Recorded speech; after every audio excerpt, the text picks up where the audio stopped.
It's Coach Eric Mangini back with us. And speaking of the Patriots, they got their hands full Sunday night when Tom Brady comes back to town as a member of the Bucs, the defending Super Bowl champion Bucs. A new book out now by Seth Wickersham details the Patriots dynasty during Brady and Belichick's 20-year run together.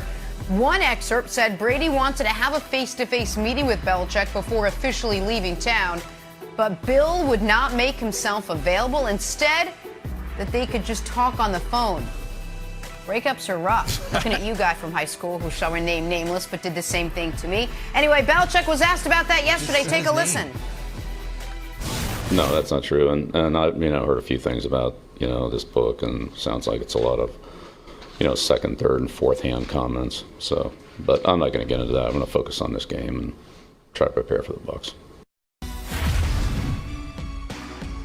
All right, Coach Mangini, what is your reaction to the latest report on Brady and Belichick?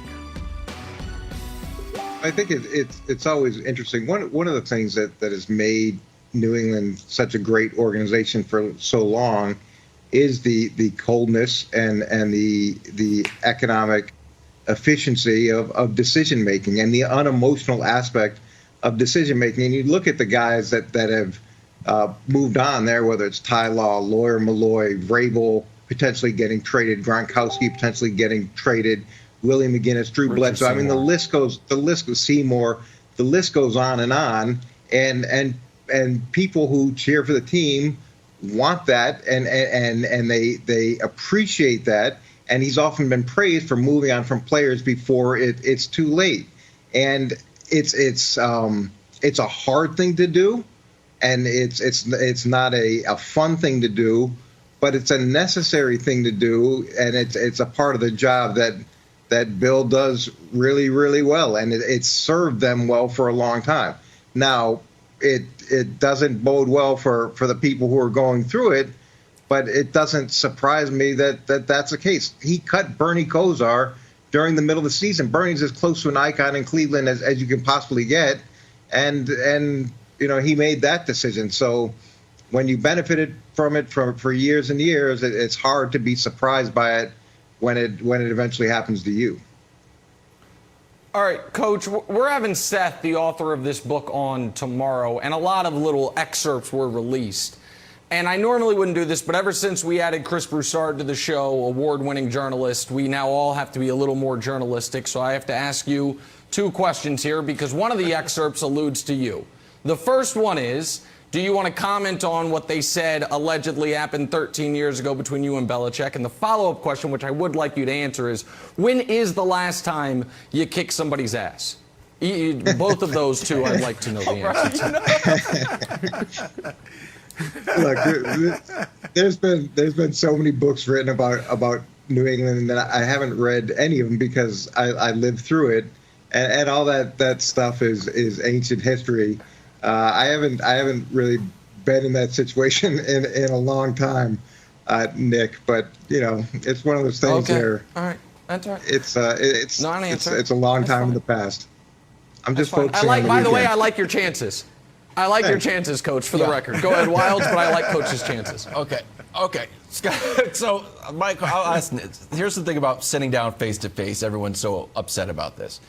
Nick, if you were to leave the show, or Mangini, if you were to leave the show to do like celebrity boxing or something, and if you've been talking about this for years, that you've been unhappy, Nick, and you're like, and then you put your narrow house up on the market, and like you're like, no, it's a big thing, guy, and my narrow house is up on the market, and then finally you announce that you decide to leave the show, something that we all knew was going to happen. I hope this doesn't happen, for the record, as much as I joke around. Something that we all knew was going to, has been percolating for 2 years. Do you think, and you send me a text like, Wilds, want to grab coffee? And I'm like, no, not really, dude. We wanted you to stay, and you bounced on us. Like, why do I need to sit down? And you want to drag me over the coals? Tell him why that's not what happened. We didn't get lattes together? Yes, it's not. Well, look, I think that's an interesting way to frame it, but if you say that you're unhappy and the person that you work for doesn't do anything to make you happy. If you say that you want to stay and the person that's in charge of having you stay or not stay doesn't do anything to help you stay, what other alternative do you have besides leave? And then if you've been together for 20 years and won an unprecedented amount of games and had an incredible amount of success, I would think that would merit a sit down. I don't know. It seems like it might be worth a little bit more than a call. Yeah, exactly. Yeah, of course. Go ahead, Bruce. Sorry, I'm but with of you. course. Look, Belichick didn't break any laws or any rules by not meeting with him face to face. But like you said, considering their history and the length of it, I definitely think it would have been the right thing to do to sit down and meet face to face. Coach, something else interesting in the book. Seth Wickersham said that Belichick conducted or commissioned a study of like the greatest winners of this generation: Michael Jordan, Kobe Bryant, Tiger Woods, and Tom Brady. And he found that Tom Brady, unlike the other three, was not at his best when he felt like he had a chip on his shoulder and something to prove, but he was at his best when he felt like he was in a loving, supportive environment. Now, that on the surface, when I look at Brady, it seems like that would make sense. But then when I look at the history of New England, he wasn't in a loving, I don't think, you can correct me if I'm wrong, he wasn't in a loving, supportive environment, and he still thrived and won 6 Super Bowls. So do you see the difference in what I'm saying? And it seems like his history is the opposite of what that study would say. Who did that study? Who? I would love to know who did that study to say that he would be better in a loving, supporting. What would he have won? 20 Super Bowls in a row if he was in a loving, supporting environment? Yeah, I don't think that's. I don't think you would characterize that environment as necessarily loving and supporting. Maybe someone from the organization did the study to say that, hey, this has been a loving, supporting environment, but it's an environment that's based on production and results, and those descriptions are not ones that I would characterize. Yeah, I don't know how they came up with that, but that makes no sense. Well, Coach, look, where there's smoke, there's fire. There have been multiple articles written. There have been multiple books written about the relationship, however poorly it deteriorated over the years between Brady and Belichick. You know, does Belichick want to win this game? Probably more than anything. Does Brady? Yes, as well. And we talked all week about how Brady may be thrown off his game because of however that relationship ended heading back into Foxborough Sunday night. He almost might be too far inside his own head, and it might work against him. You know this guy. What's Brady thinking heading into a game like this? Is he going to let everything that happened really affect him as he walks back into Foxborough Sunday night? No, one of the things that's been amazing about Tom is the way he is able to compartmentalize. Look, he's been on the biggest stage multiple times and always delivered.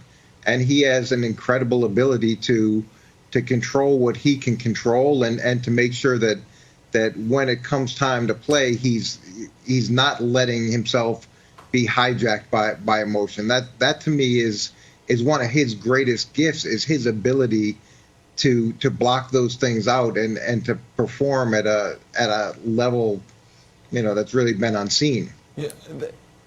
And just 2 quick things. One is I'm also fascinated by the study because the idea that Tiger Woods was unbeatable when everyone loved him, and then when the world turned on him is when his career turned. So there's a lot of that I just don't understand, but again, it's just an excerpt of a study, so maybe we'll get more of it. But Coach, I just want to follow up very quickly on this with Brady. Belichick learned under Bill Parcells. Parcells was very regimented, had rules. And then there was Lawrence Taylor, who kind of was allowed to do whatever he wanted because he's Lawrence Taylor. Does it surprise you that Belichick never bent for his Lawrence Taylor? And it's not like Brady wanted to miss practice. Brady just didn't want to be kicked out the door early. Like if Belichick, he didn't take that lesson from Parcells. Does that surprise you?